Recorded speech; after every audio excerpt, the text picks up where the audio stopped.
خداوند کے زندہ پاک کلام میں سے ہمارے لیے اس کلمے کی تلاوت یوحنا کی انجیل اس کا 19واں باب اس کی 26ویں اور 27ویں آیت۔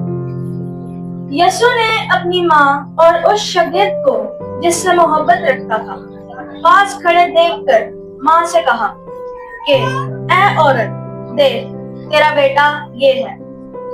پھر شاگرد سے کہا دیکھ تیری ماں یہ ہے، اور اسی وقت سے وہ شاگرد اسے اپنے گھر لے آیا۔ آمین۔ پریز دی لارڈ، ہیلیلویا۔ مسیح یسوع کی سلامتی آپ سب دیکھنے اور سننے والوں کے ساتھ اب سے لے کر ہمیشہ تک ہوتی رہے۔ آمین۔ آج ہم 7 صلیبی کلمات پر غور کر رہے ہیں، اور ابھی ہم جس کلمے پر بات کرنے کو ہیں وہ تیسرا کلمہ ہے۔ میں خداوند کی نہایت شکر گزار ہوں اس اچھے اور خوبصورت وقت کے لیے کہ ہم خداوند کے کلام پر غور کر سکتے ہیں، اور یہ ایک بہترین موقع ہے جب ہم خداوند کی شکر گزاری کی عبادت میں شامل ہیں۔ گڈ فرائیڈے، جس دن خداوند یسوع مسیح نے میرے اور آپ کے لیے اور پوری دنیا کے لیے صلیب پر جان دی، خداوند یسوع کی زبان مبارکہ سے جو تیسرا کلمہ نکلا اس پر ہم تھوڑی دیر کے لیے غور کریں گے۔ یہ بڑا خوبصورت یسوع کا کلام ہے جسے ہم محبت کا کلمہ بھی کہتے ہیں۔ علم اہلیات کے مطابق اس کلمے کو دوہری ذمہ داری کا کلمہ بھی کہا جاتا ہے۔ ہم دیکھتے ہیں کہ بائبل مقدس میں کہ خدا نے دنیا سے ایسی محبت رکھی کہ اس نے اپنا اکلوتا بیٹا بخش دیا تاکہ جو بھی اس پر ایمان لائے ہلاک نہ ہو بلکہ ہمیشہ کی زندگی پائے۔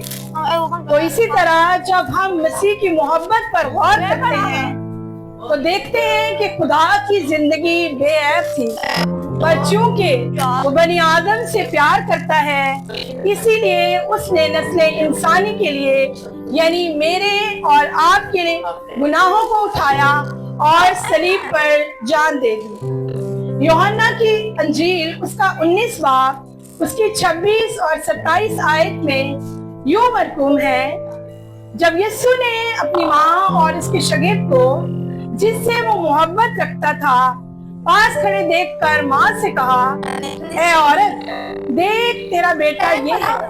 پھر شاگرد سے کہا دیکھ تیری ماں یہ ہے، اور اسی وقت سے وہ شاگرد اسے اپنے گھر لے گیا۔ آمین۔ گڈ فرائیڈے ایک ایسا دن ہے جب ہم انسانی تاریخ کے سب سے عظیم اور ہولناک واقعے پر غور کرتے ہیں۔ جب ہم صلیب کی طرف دیکھتے ہیں تو ہمارے ذہن میں کفارے، گناہوں کی معافی اور موت پر فتح جیسے بڑے خیالات آتے ہیں۔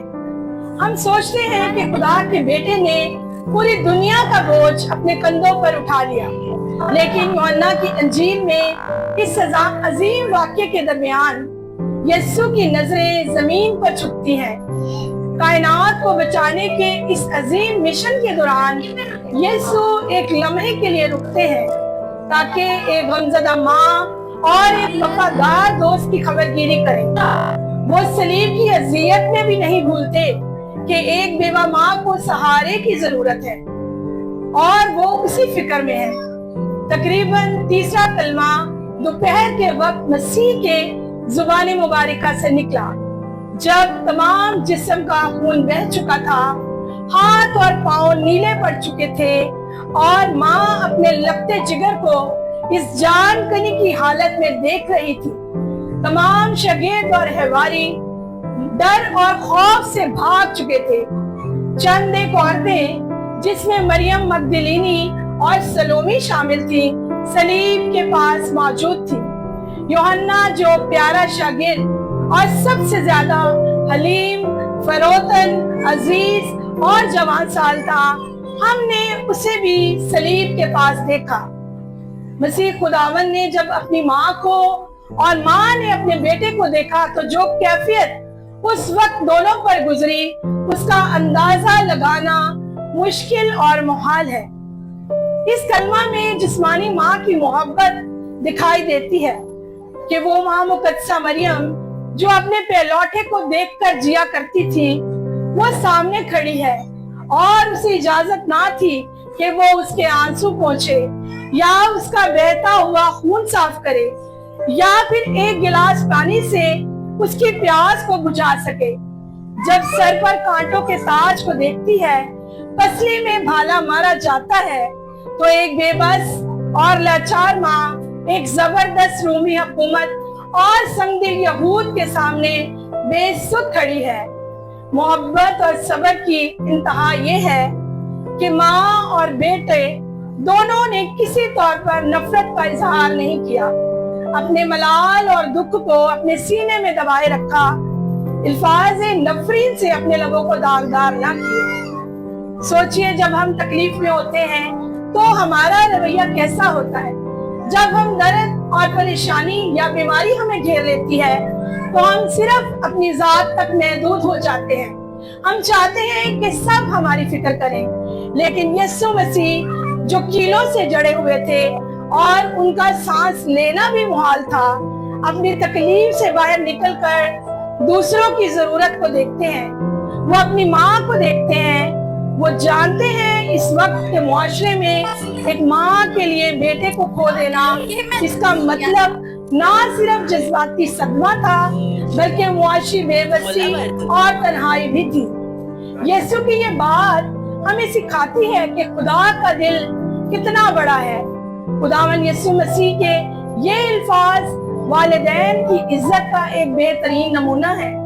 खुदावन यीशु ने अपनी माँ मरियम को देखकर ऐ औरत कहा, देख तेरा बेटा ये है। लफ्ज जब हम ऐ औरत सुनते हैं तो बहुत सारे लोग इस बात पर एतराज करते हैं कि मसीह ने अपनी माँ को ऐ औरत कहकर क्यों पुकारा। ये अल्फाज हमारी जुबान में इतने बाइज्जत मालूम नहीं होते, लेकिन अगर हम इसका असल मतलब देखें तो मालूम होगा कि खुदावन यीशु मसीह ने जो अल्फाज इस्तेमाल किया है वो नहायत काबिल एहतराम और बाइज्जत है। खुदावन यीशु मसीह ने सलीब पर भी, आखिरी लम्हे में भी, अपने दुख तकलीफ की इंतहा में भी खुदा के कलाम को, उसकी शरीयत को पूरा करना जरूरी समझा, क्योंकि मूसा की शरीयत में यूं लिखा है, खरूज की किताब उसके 20 बाब और उसकी 12वीं आयत में, तू अपने बाप और माँ की इज्जत करना ताकि तेरी उम्र उस मुल्क में जो खुदावन तेरा खुदा तुझे देता है दराज हो। खुदावन यीशु मसीह ने अपनी माँ की इज्जत की, अपनी माँ का एहतराम किया और उसकी फिक्र, और इसीलिए अपनी माँ को एक ऐसे शागिर्द के सुपुर्द किया जिसको वो अजीज रखता था। और इफ्सियों के नाम पौलुस रसूल का खत उसका 6वां बाब उसकी पहली 2 आयत में भी बयान होता है, जो कि फर्जंदों के ताल्लुक से है कि उनकी क्या जिम्मेदारी है। पौलुस रसूल लिखते हैं, ऐ फर्जंदों, खुदावन में अपने बाप और माँ के फर्माबरदार रहो, क्योंकि ये वाजिब है कि अपने बाप और माँ की इज्जत कर। ये पहला हुक्म है जिसके साथ वादा भी दिया गया है। यहाँ यीशु मसीह एक इंतजाम नहीं कर रहे, बल्कि वो एक नया रिश्ता बना रहे हैं। सलीब के साए तले यीशु ने खानदान की तारीफ बदल दी। मुकद्दसा मरियम और यूहन्ना का कोई रिश्ता नहीं था, लेकिन मसीह के हुक्म से वो माँ और बेटा बन गए। यीशु हमें दिखा रहे हैं कि कलीसिया एक ऐसा खानदान है जो खून के रिश्ते से बढ़कर ईमान के रिश्ते पर कायम है। मसीह का बहता हुआ लहू हमें एक दूसरे के साथ ऐसे जोड़ देता है कि हम एक दूसरे के दुख सुख के साथी बन जाते हैं। कलाम कहता है, उसी वक्त वो शागिर्द उसे अपने घर ले गया। यूहन्ना ने ये नहीं कहा कि मैं कल सोचकर बताऊंगा या मेरे पास वसाइल नहीं है। उसने अपने खुदावन के आखिरी हुक्म को सर आंखों पर रखा और माँ मरियम को अपने घर में जगह दी। गुड फ्राइडे हमें दावत देता है कि सिर्फ सलीब को ना देखें, बल्कि उन लोगों को देखें जो सलीब के पास हमारे साथ खड़े हैं। खुदावन आपको किसकी देखभाल के लिए उकसा रहे हैं? आपके इर्द गिर्द कौन लोग हैं जो तन्हा और गमगीन और बेसहारा है। क्या हम यूहन्ना की तरह अपने दिल और अपने घर के दरवाजे दूसरों के लिए खोलने के लिए तैयार हैं? वो मुहैया करने वाला रब है। ये कलमा हमें सिखाता है कि हमें एक दूसरे का बोझ उठाना है, हमें एक दूसरे की फिक्र करनी है। अक्सर गरीब रिश्तेदार और गरीब दोस्त हमें लगता है हमारे ऊपर बोझ है, क्योंकि हम ये समझते हैं कि वो हमारे काम नहीं आ सकते, हम उनको कमतर जानते हैं। लेकिन हमें करना क्या है? हमें ना सिर्फ अपने लोगों का, अपने वालिदैन का, बल्कि दूसरे लोगों का भी ख्याल रखना है और खुदावंद के उस हुक्म पर अमल करना है। आइए उस निजात दहिंदा की हमदो सना करें जिसकी मोहब्बत की कोई हद नहीं।